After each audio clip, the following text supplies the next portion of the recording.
बुझीपारे गोटे कथा भाई आज मनीष जा कहे करे नहीं कहीं देखिए प्रत्येक कथार लोक मान सुंदर भाव बुझाऊे जमी भगवान श्रीकृष्ण अर्जुन को गीता बुझाती कौन कहे जानते सर्वदा कर्म कर फलर आशा भगवान को छाड़ दियो जमी इंग्राजी रे जो पदे लेखा अच्छी always do your duty and leave the result to God.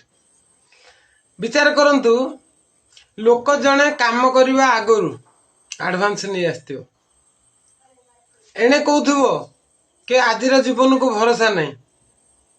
अच्छा आपण कहतु तो से जो मासकर आडभांस टी नहीं आइले ताकू किए सुझिव एणे कहूची से लोक जे सर्वदा कार्य कर भगवान को फल आशा छाड़ दियो। अच्छा ये मु बुझी पारेनी ये उद्देश्य टी कौन से कहूची कौन आ करूची कौन मुझे भितर अर्थटा बुझी पारनी आज्ञा आपण मानक जज कली आपण बुझी कहिए तो।